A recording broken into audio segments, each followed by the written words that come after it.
Hello everyone. आज के video में हम ऑल इंडिया बार एग्जामिनेशन 19 में एडवोकेट एक्ट 1961 यानी कि अधिवक्ता अधिनियम 1961 से पूछे जाने वाले मोस्ट इंपॉर्टेंट और रिपीटेड क्वेश्चंस को कवर करेंगे। ये जो सवाल है बार बार एआईबी के एग्जाम में पूछे जाते हैं। इस सब्जेक्ट का जो वेटेज है वो आपके 4 नंबर का रहेगा और ये 4 नंबर आपके बहुत मायने रखेंगे एआईबी को क्लियर करने में। चलिए शुरू करते हैं। क्वेश्चन नंबर 1, अधिवक्ता अधिनियम 1961 किस तिथि को लागू हुआ था? तो मैं आपको सीधे ही आंसर बताऊंगा क्योंकि समय का अभाव रहेगा। तो ऑप्शन ए 19 मई 1961 को अधिवक्ता अधिनियम 1961 को लागू किया गया था। तो ऑप्शन ए इसका सही आंसर होगा। नेक्स्ट क्वेश्चन नंबर 2, अधिवक्ता अधिनियम 1961 के तहत बार काउंसिल ऑफ इंडिया की स्थापना किस धारा के अंतर्गत की गई है? तो बार काउंसिल ऑफ इंडिया की स्थापना धारा 4 में की गई है। तो ऑप्शन बी इसका सही आंसर होगा। Next question number 3, bar council of India का मुख्य कार्य क्या है? तो इसका मुख्य कार्य है वकीलों का पंजीकरण करना, कानून की शिक्षा को नियंत्रित करना, अनुशासनात्मक कार्रवाई करना। तो तीनों ऑप्शन सही है, तो इसका आंसर होगा ऑप्शन डी।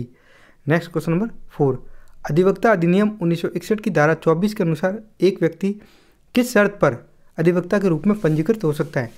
वो भारत का नागरिक होना चाहिए, उसके पास में कानून की डिग्री होनी चाहिए और वो निर्धारित शुल्क का भुगतान करे। तो तीनों ऑप्शन सही है, ए, बी और सी। इसका आंसर होगा ऑप्शन डी।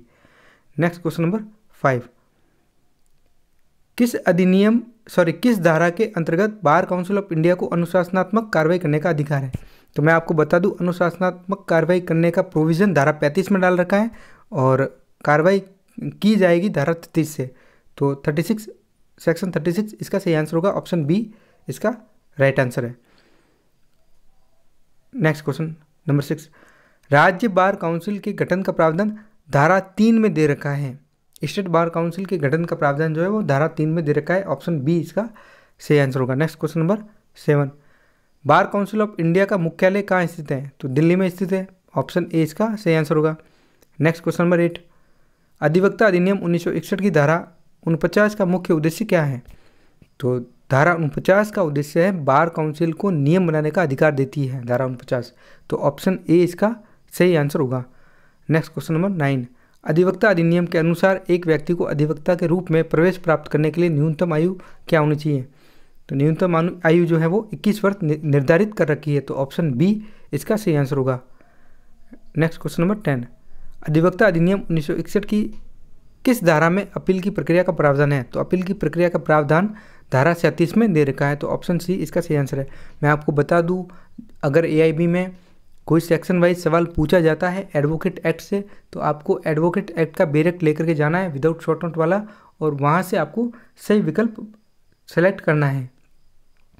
तो ये मेरा सजेशन रहेगा। और अगर आपको इस सवालों की पीडीएफ चाहिए तो आप मुझे कमेंट बॉक्स में मेंशन कर देना, मैं आपको भेज दूंगा।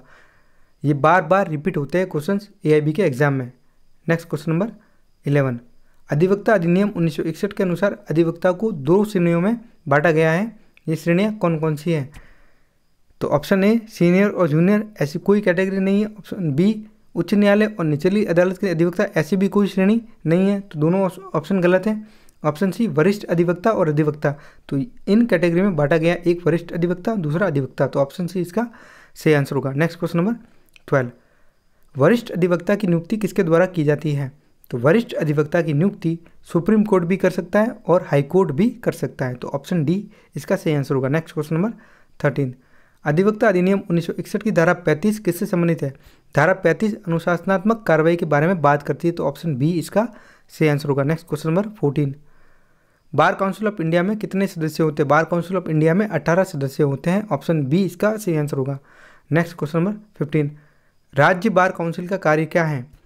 राज्य बार काउंसिल का कार्य है अधिवक्ताओं का पंजीकरण करना, उनके विवादों का निपटारा करना और अनुशासनात्मक कार्रवाई करना। तो ऑप्शन तीनों ही सही है, तो इसका आंसर होगा option D.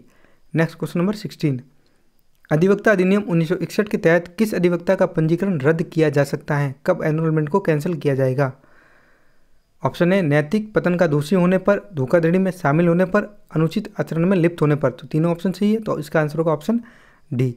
Next question number 17, अधिवक्ता अधिनियम 1961 के अनुसार बार काउंसिल ऑफ इंडिया के नियम किस धारा के अंतर्गत बनाए जाते हैं? धारा 49 में नियम बनाए जाते हैं बीसीआई के द्वारा। तो ऑप्शन बी इसका सही आंसर होगा। नेक्स्ट क्वेश्चन नंबर 18, अधिवक्ता अधिनियम 1961 के अंतर्गत अनुशासनात्मक कार्रवाई में अधिवक्ता कितनी बार अपील कर सकता है? तो अधिवक्ता को एक ही बार अपील करने का प्रावधान दे रखा है, तो ऑप्शन ए इसका सही आंसर होगा। नेक्स्ट क्वेश्चन नंबर 19, अधिवक्ता अधिनियम 1961 में एडवोकेट ऑन रोल का क्या अर्थ होता है? तो मैं आपको बता दूं, एडवोकेट ऑन रोल का मतलब होता है एक अधिवक्ता जिसका नाम स्टेट बार काउंसिल के रोल पर दर्ज होता है, तो ऑप्शन बी इसका सही आंसर होगा। नेक्स्ट क्वेश्चन नंबर 20, अधिवक्ता अधिनियम 1961 के अनुसार एक अधिवक्ता का नाम रोल से हटाया जा सकता है यदि वह भारत का नागरिक नहीं है, तब हटाया जा सकेगा। ऑप्शन बी, उसके खिलाफ अनुशासनात्मक कार्रवाई की गई है तब भी हटाया जा सकेगा। अगर उसने बार काउंसिल की जो शुल्क होता है उसका भुगतान नहीं किया तब भी हटाया जा सकता है, तो तीनों ऑप्शन से इसका आंसर होगा option D. Next question number 21, अधिवक्ता अधिनियम 1961 का मुख्य उद्देश्य क्या है?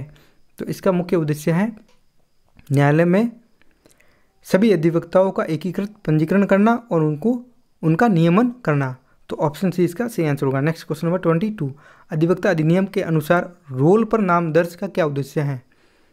तो इसका उद्देश्य है अधिवक्ताओं को प्रैक्टिस का कानूनी अधिकार प्रदान करना, ऑप्शन सी इसका सही आंसर होगा। Next question number 23, bar council of India की सबसे महत्वपूर्ण भूमिका क्या है? तो बार काउंसिल ऑफ इंडिया कानून की शिक्षा का विनियमन करती है और अधिवक्ताओं का प्रशिक्षण करती है, तो ऑप्शन बी इसका सही आंसर होगा। नेक्स्ट क्वेश्चन नंबर 24, अधिवक्ता अधिनियम 1961 में बार काउंसिल की अनुशासनात्मक शक्तियों का उद्देश्य क्या है?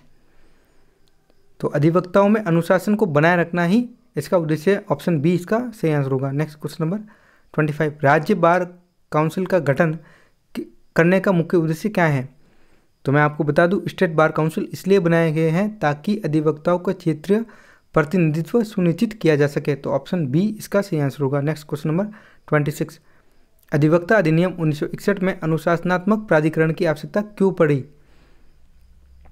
तो इसकी आवश्यकता पड़ी क्योंकि अधिवक्ताओं को गलत आचरण से रोकना है, तो ऑप्शन बी इसका सही आंसर होगा। नेक्स्ट क्वेश्चन नंबर 27, अधिवक्ता अधिनियम 1961 के तहत बार काउंसिल का उद्देश्य क्या है?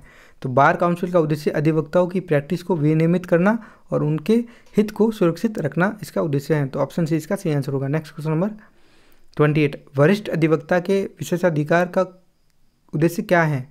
तो इसका उद्देश्य है न्यायिक प्रणाली में उनके अनुभव का सम्मान करना, तो ऑप्शन बी इसका सही आंसर होगा। नेक्स्ट क्वेश्चन नंबर 29, अधिवक्ता अधिनियम 1961 के अनुसार कानून की शिक्षा में सुधार का उद्देश्य क्या है?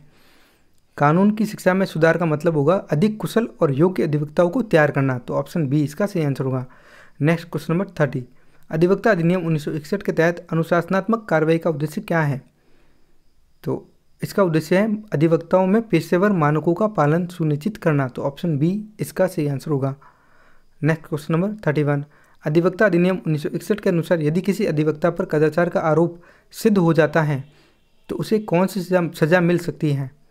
तो सज़ा बतानी है, उसको चेतावनी दी जा सकती है, उसे उसका पंजीकरण निलंबित हो सकता है, उसके नाम को हटाया भी जा सकता है, तो ये तीनों ऑप्शन सही है, इसका आंसर होगा option D. Next question number 32, अधिवक्ता अधिनियम 1961 के तहत बार काउंसिल ऑफ इंडिया की अनुशासनात्मक समिति की अपील कहाँ की जाएगी? तो मैं आपको अपील के बारे में थोड़े बहुत जानकारी दे देता हूँ कि अनुशासनात्मक समिति अगर कोई निर्णय देती है तो उसके खिलाफ आप अपील में जाओगे राज्य बार काउंसिल की समिति के पास, और अगर राज्य बार काउंसिल की समिति ने कोई निर्णय दिया है तो उसकी अपील होगी बार काउंसिल ऑफ इंडिया की समिति में, और अगर बार काउंसिल ऑफ इंडिया की समिति ने अपील निर्णय दिया है तो उसकी अपील होगी सुप्रीम कोर्ट में। तो ये क्वेश्चन बात कर रहा है कि बार काउंसिल ऑफ इंडिया की अनुशासनात्मक समिति की अपील कहाँ की जा सकती है? तो सुप्रीम कोर्ट में की जाएगी, ऑप्शन बी इसका सही आंसर होगा। नेक्स्ट क्वेश्चन नंबर 33, अधिवक्ता अधिनियम 1961 के तहत कदाचार के मामलों में अधिवक्ता को कितने समय के लिए निलंबित किया जा सकता है? तो अभी तक तो कोई टाइमलाइन नहीं बताई गई है, ऑप्शन ए गलत है, बी भी गलत है, ऑप्शन सी बार काउंसिल द्वारा निर्धारित समय तक, तो ऑप्शन सी इसका सही आंसर होगा। नेक्स्ट क्वेश्चन नंबर 34, कदाचार की स्थिति में अधिवक्ता की पंजीकरण निरस्त डिसबारमेंट का मतलब क्या है? तो मैं आपको बता दूं, डिसबारमेंट का मतलब होता है अधिवक्ता को न्यायालय में प्रैक्टिस के लिए हमेशा के लिए रोकना, तो ऑप्शन सी इसका सही आंसर होगा। नेक्स्ट क्वेश्चन नंबर 35, कदाचार के आरोप में अधिवक्ता के खिलाफ अनुशासनात्मक कार्रवाई शुरू करने के लिए किसकी अनुमति आवश्यक है? तो अनुशासनात्मक समिति के अध्यक्ष की सहमति चाहिए होगी, तो ऑप्शन सी इसका सही आंसर होगा। नेक्स्ट क्वेश्चन नंबर 36, यदि अधिवक्ता अधिनियम 1961 के तहत राज्य बार काउंसिल द्वारा अनुशासनात्मक कार्रवाई में पक्षपात का आरोप लगता है तो इसकी शिकायत कहाँ की जाएगी? इसकी शिकायत की जाएगी बार काउंसिल ऑफ इंडिया में। तो ऑप्शन बी इसका सही आंसर होगा। नेक्स्ट क्वेश्चन नंबर 37, कदाचार में कौन सी स्थिति शामिल नहीं है? आपको बतानी है कौन सी स्थिति शामिल नहीं है। तो ऑप्शन ए शामिल है, ऑप्शन बी शामिल है, ऑप्शन सी भी शामिल है, ऑप्शन डी कोर्ट का आदेश पालन करना ये शामिल नहीं है। ऑप्शन डी इसका सही आंसर होगा। नेक्स्ट क्वेश्चन नंबर 38, वृत्तिक सदाचार का उद्देश्य क्या है? तो वृत्तिक सदाचार का उद्देश्य होता है अधिवक्ताओं में उच्च नैतिक मानदंड स्थापित करना। तो ऑप्शन बी इसका सही आंसर होगा। नेक्स्ट क्वेश्चन नंबर 39, एक अधिवक्ता को अपने मुंह वकील के प्रति कौन सा कर्तव्य निभाना चाहिए? तो उसे गोपनीयता बनाए रखनी चाहिए। जो भी बात होती है, कॉन्वर्सेशन होता है एडवोकेट और मुंह वकील के बीच में, क्लाइंट के बीच में, तो वो कॉन्फिडेंशियल होता है। तो गोपनीयता बनाए रखनी होगी अधिवक्ता को। ऑप्शन बी इसका सही आंसर होगा। नेक्स्ट क्वेश्चन नंबर 40, अधिवक्ताओं के लिए वृत्तिक सदाचार का उल्लंघन करने पर किस प्रकार की कार्रवाई की जा सकती है? तो पंजीकरण, निलंबन हो सकता है और निरस्त भी हो सकता है। तो ऑप्शन बी इसका सही आंसर होगा। नेक्स्ट क्वेश्चन नंबर 41, अधिवक्ता को किस स्थिति में मुंह वकील की ओर से मुकदमे से हटना चाहिए? कब क्लाइंट की ओर से अधिवक्ता जो है वो हट जाएगा? ऑप्शन ए गलत है। ऑप्शन बी, जब मुंह वकील अधिवक्ता को झूठे तथ्यों पर काम करने के लिए कहें तब अधिवक्ता रुक सकता है, तब उसके लिए वो कार्रवाई नहीं करेगा। ऑप्शन बी इसका सही आंसर होगा। नेक्स्ट क्वेश्चन नंबर 42, अधिवक्ता अधिनियम 1961 के अनुसार कदाचार से क्या तात्पर्य है? तो कदाचार से तात्पर्य अनैतिक व्यवहार और कर्तव्य के उल्लंघन से संबंधित आचरण करना। तो ऑप्शन बी इसका सही आंसर होगा।